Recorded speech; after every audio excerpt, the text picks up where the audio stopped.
গরিবের ঘর মানে কি দুঃখ? বিশ্বাস করো বন্ধুরা, সুখ কিনতে টাকা লাগে না, লাগে শুধু মনটা। টাকা কম কিন্তু ভালোবাসায় ভরপুর। এভাবেই আমরা সুখী থাকি আমাদের ছোট্ট সংসারে। নমস্কার বন্ধুরা, আমি সুমি। আজকে নতুন একটা দিন, নতুন একটা ব্লগ নিয়ে আবার তোমাদের সামনে চলে এসেছি। আশা করছি প্রত্যেক দিনের মতোই আজকের ব্লগটাও তোমাদের খুব ভালো লাগবে। আমাকে লাস্ট কয়েকদিন থেকেই এক দিদিভাই খুব সুন্দর সুন্দর কমেন্ট করছে, জানো তো। আর আমার প্রত্যেকটা ব্লগে লাইক দিচ্ছে, কমেন্ট করছে। দিদিভাইকে অসংখ্য ধন্যবাদ। দিদিভাইয়ের নাম হচ্ছে বন্দনা দেব। তো দিদিভাই, তোমাকে অসংখ্য ধন্যবাদ আমার পাশে থাকার জন্য এবং প্রত্যেকটা ভিডিও দেখার জন্য, লাইক কমেন্ট করার জন্য। এভাবেই তুমি আমার পাশে থেকো। তো ছোট থেকেই আমরা কিন্তু, আমার বাবা কিন্তু খুবই গরিব ছিল। আমার বাবা তো আমাদেরকে খুব কষ্ট করে মানুষ করেছে। আমরা দুই বোন ছিলাম, তো দুই বোনেই কিন্তু আমাদের শখ আহ্লাদ মোটামুটি সবটাই আমার বাবা পূরণ করেছে। তো নিজের সাধ্যের বাইরে গিয়েও কিন্তু আমাদের সবটুকু পূরণ করেছে। আর এখন কিন্তু আমাদের একটা ছোট্ট ফ্যামিলি তখন ছিল। তো তখন আমি, বোন, মা, বাবা, চারজন, আমাদের চারজনের ছোট্ট একটা সুন্দর ফ্যামিলি। তো ছোটোবেলা থেকেই কিন্তু আমরা বেশ আনন্দে দিনগুলো কাটিয়েছি, জানো তো বন্ধুরা। তো সেই সব দিনগুলো মনে পড়লে এখন কিন্তু মনে ভীষণ দুঃখ হয়। তো মনে হয় সেই সব দিনগুলো, সেই সব ছোট ছোট স্মৃতিগুলো এখনও কিন্তু চোখের সামনে ভাসে। তো যাই হোক, তো সেই মতো হয়েই কিন্তু আমরা বড় হয়েছি, পড়াশোনা শিখেছি। এখন আমাদের দুজনেরই বিয়ে হয়ে গেছে। তো এখন শ্বশুর বাড়িতে এসে নিজেদের শখ আহ্লাদগুলো কিন্তু এখন আর অতটাও ইচ্ছা থাকলেও মেটাতে পারি না। সংসারের কথা ভেবে আমাদের কিন্তু নিজের মনের চাহিদা, বিলাসিতা সমস্তটাই কমিয়ে ফেলতে হয়।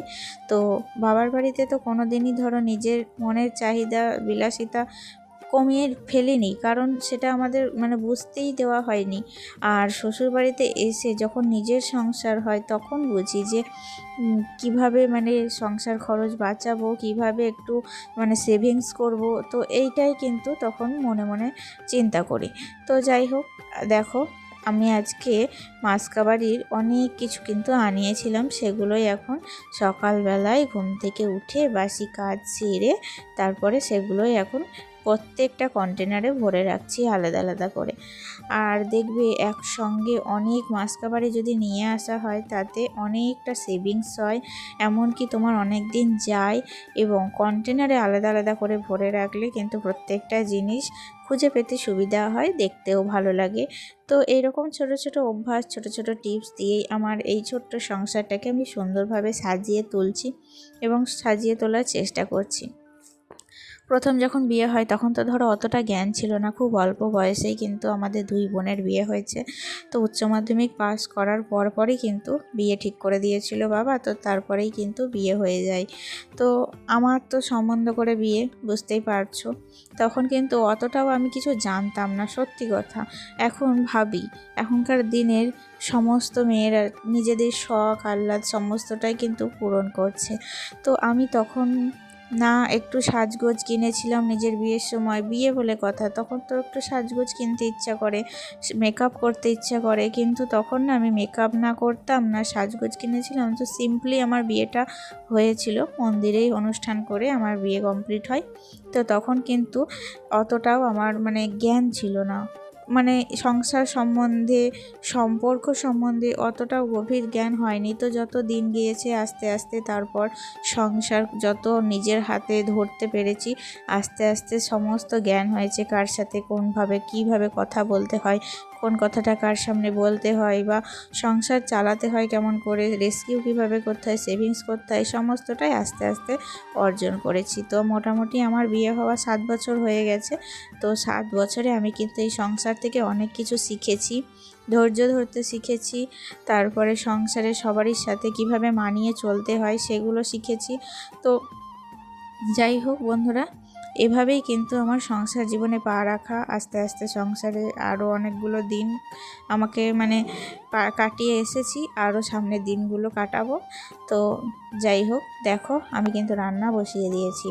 আজকে রান্না করেছিলাম ঢ্যাঁড়স দিয়ে বেগুন আলু সমস্তটা দিয়ে একটা পাঁচ তরকারির মতো। আর আজকে রান্নাগুলো খেতে এত সুন্দর হয়েছিল, আমার শ্বশুরমশাই তো খেয়ে প্রচণ্ড নাম করছিল যে আজকের প্রত্যেকটা তরকারি কিন্তু খেতে খুব সুন্দর হয়েছে। আসলে কি বলো তো, আমি যতই চেষ্টা করি যে অল্প তেল দিয়ে রান্না করব, এইটা কিন্তু আমি একদমই পারি না বন্ধুরা। অল্প তেলে রান্না করতে আমি কিন্তু একদমই পারি না। আর অল্প তেলে রান্না করলে হয় রান্না ভালো হবে না, কিংবা খেতে খারাপ হবে, পুড়ে যাবে, এরকম টাইপের তখন মানুষের মুখে আমি দেবো কি, এটা ভেবেই আরও করতে চাই না। তো যাই হোক, তারপরে দেখো স্নান করেছিলাম যেন আজকে অনেক দিন পর আবার মাথায় স্নান করলাম। তো লাস্ট 4 দিন থেকে স্নানটা হয়নি। আর কালকে যে বেড কভারগুলো পরিষ্কার করেছিলাম সেগুলো তো পাতা হয়নি। তো স্নান টান করে নিয়ে তারপর কিন্তু চলে এসেছিলাম দুপুরবেলায়। দেখবি এখন আর না হাতে তেমন একটা কাজ থাকে না, তখন কিন্তু সংসার গোছানোর কাজে আমরা ব্যস্ত থাকি। হয় বিছানার চাদরগুলো পাতি, কিংবা একটু ডাস্টিংয়ের কাজ করি, মোছামুছির কাজ। তো যাই হোক, এরকমভাবে কিন্তু দুপুরটা কাটে। দুপুরটা তো এখন অনেকটা বড়, তো কিভাবে সময় কাটাবো? সব সময় কি শুয়ে বসে রেস্ট করলেই হবে? রেস্ট করলে তো আমার সংসারটা অগোছালো থাকবে। আর দেখো বিছানাগুলো, কালকে বেড কভারগুলো কাচাতে আজকে কিন্তু কতটা পরিষ্কার লাগছে। এগুলোই তো হচ্ছে পরিশ্রমের ফল। তো এই যে পরিশ্রম আমি কালকে করেছিলাম, আজকে দেখো ঘরটা কিন্তু আমার দেখতে সুন্দর লাগছে। এটা কিন্তু আমি কালকে যে পরিশ্রমটা করেছিলাম আজকে তার ফল পেয়েছি। তো বিছানার বেড কভারগুলো সমস্তটা পেতে দিলাম। আর কবে থেকে আমার একটা কথা তোমাদের সামনে বলতে লজ্জা লাগছে, কারণ এই যে চেয়ারের জামা কাপড়গুলো, এগুলো কিন্তু প্রায় 10 দিন থেকে পড়ে আছে জানো তো। আমি যতই মনে করছিলাম যে আজ করব কাল করব, করতে করতে আর কিন্তু হাতে একদমই সময় পাচ্ছিলাম না। হয়তো রান্নাবান্না করছিলাম, তারপর সংসারে টুকিটাকি কাজ যেগুলো না করলেই নয় সেগুলোও করছিলাম। তারপর দুপুরবেলায় খাওয়া দাওয়ার পর একটু টিউশন থেকে এসে আর একদমই তখন ইচ্ছা করে না।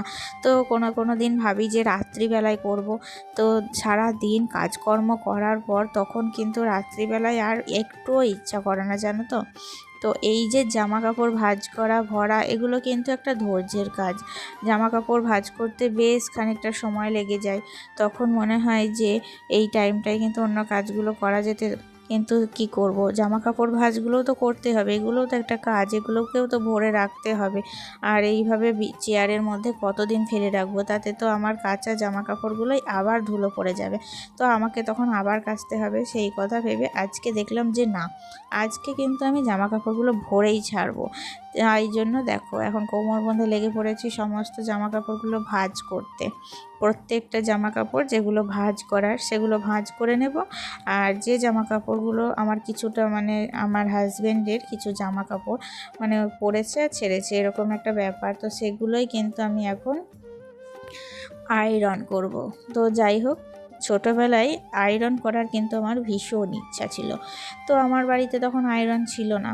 তো আয়রন করব আমি অনেক টিভিতে দেখেছি, ফোনে দেখেছি যে আয়রন করার জন্য গরম জল ঘটিতে ভরে সেই ঘটিটা জামা কাপড়ের ওপরে কিন্তু একটু চালিয়ে দিলেই কিন্তু আয়রনের মতোই কাজ করতো। তো অনেক আমি মনে মনে ভেবেছিলাম যে করব, কিন্তু কোনোদিন আর করা হয়নি। তো দেখলাম আয়রন কি করে করে। তো একদিন হঠাৎ করেই বাবার বাড়িতে, তখন কিন্তু আমার বিয়ে হয়নি, তো তখন আমি আয়রন একটা কিনেছিলাম। তো সেই আয়রনটা কিন্তু তারপরে আমি আস্তে আস্তে করা শিখলাম।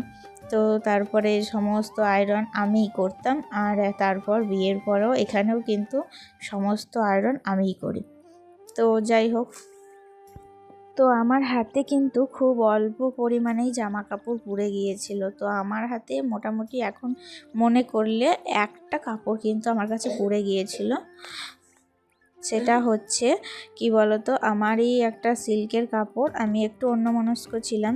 আসলে এক ভাগ্নি এসেছিল, সেই ভাগ্নি কিন্তু খুব জ্বালাচ্ছিল আমাকে, আমি আয়রন করছিলাম খুব জ্বালাচ্ছিল। তো ওরকম অন্যমনস্ক হতে হতেই কিন্তু সেই কাপড়টা আমার পুড়ে গিয়েছিল।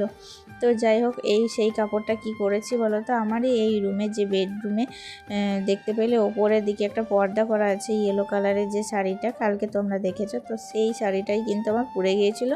তো তারপরে ওটাকে আমি ভালো করে একটু রিপো করে আনি, তো রিপো করে তারপর আর ওটাকে পরিনি, ওটাকে ওই যে বাঙ্কের আমি পর্দা বানিয়ে দিয়েছিলাম। তো যাই হোক, তোমাদের সাথে কথা বলতে বলতে দেখো আমার কিন্তু আয়রন করা কমপ্লিট হয়ে গিয়েছে। আর এখানে একটা ইমোজিটা দেওয়ার কারণ হয়েছে, তোমরা অনেকেই বুঝতে পারবে যারা মেয়ে ছেলে, তো মেয়ে যারা তারা কিন্তু এই অসুবিধাটা অবশ্যই বুঝতে পারবে। তো যাই হোক, এখানে দেখো আমি কিন্তু জামা কাপড়গুলো আয়রন করার পর প্রত্যেকটা জামা কাপড় জায়গা মতো ঠিকঠাক করে ভরে রাখলাম। এদিকে এটা আমার হাজব্যান্ডের, প্রত্যেক দিনই তোমাদের একবার করে বলি, এটা আমার হাজব্যান্ডের আলমারিতে, এখানে কিন্তু ওর জামা কাপড় থাকে।